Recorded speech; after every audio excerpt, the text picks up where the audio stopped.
Oi, gente! A mensagem de hoje está no capítulo 5 de Marcos. E é a história em que Jesus expulsou demônios de um homem e os lançou numa manada de porcos que se jogaram do abismo. Vou começar mostrando o contexto inicial para vocês, que está nos primeiros versículos do capítulo 5. Jesus e os discípulos chegaram à região de Gerasa, no lado leste do lago da Galileia.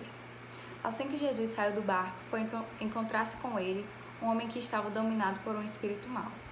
O homem vinha do cemitério onde estava morando. Ninguém conseguia prendê-lo, nem mesmo usando correntes. Muitas vezes já tinham amarrado as suas mãos e os pés com correntes de ferro, mas ele quebrava tudo e ninguém conseguia dominá-lo. Passava os dias e as noites nos montes e entre os túmulos, gritando e se ferindo de propósito com pedras. Então aqui a gente vê as características desse homem, né? Ele era dominado por espíritos maus, morava num cemitério, ninguém conseguia prendê-lo mesmo com correntes e ele se feria de propósito com pedras. Essa última característica de autoagressão eu achei bem interessante. É como se aquele homem punisse a si mesmo pelo mal que o atormentava. Era uma tentativa dele próprio expulsar aquele mal. E mais adiante a gente tem no versículo 7. Jesus, filho do Deus Altíssimo, o que o Senhor quer de mim? Em nome de Deus eu peço, não me castigue. Atormentar aqui vem do grego basanizo, que tem a origem na luta do mar com ventos contrários. Eles pediram que Jesus não os atormentasse, fazendo justamente essa oposição a eles. Isso significa que ele estava à vontade naquela região, sem qualquer oposição de qualquer pessoa. E pediam com muita insistência a Jesus que não expulsasse os espíritos maus para fora daquela região e que os lançassem aos porcos. Aqui a gente vê novamente que eles não queriam sair daquela região, né? Que eles se sentiam bem à vontade ali. E assim que a manada de porcos, né, foi possuída pelos demônios, eles se lançaram do abismo e morreram. A gente sabe, né, que os animais não têm espírito, não têm pecado, mas ainda assim, quando foram possuídos pelos demônios, eles preferiram a morte. Nos versículos 14 a 16 tem a continuação. Os tomadores de conta dos porcos espalharam a notícia da destruição da manada. As pessoas viram o endemoniado assentado, vestido e em perfeito juízo e temeram. Começaram a pedir com insistência a Jesus que saísse da terra deles.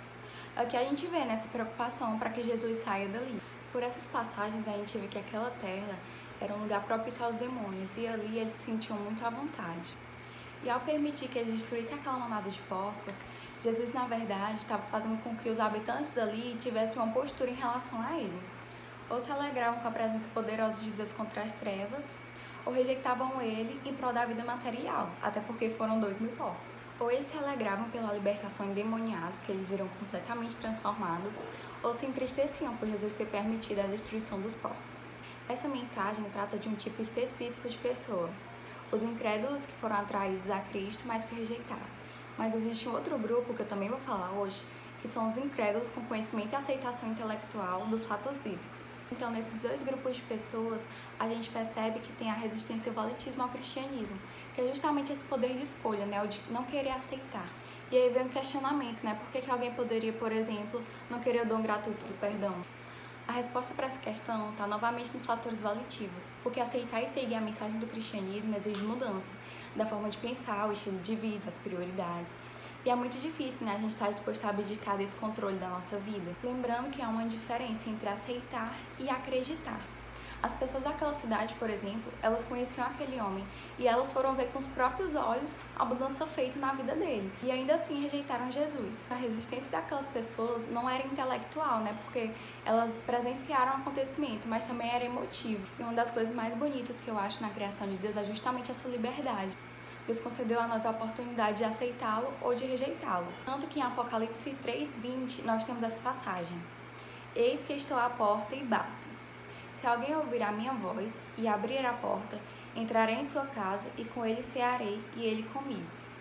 E a gente percebe que essa escolha é livre. Deus nos colocou num ambiente repleto de sua existência, mas sem a presença direta dele.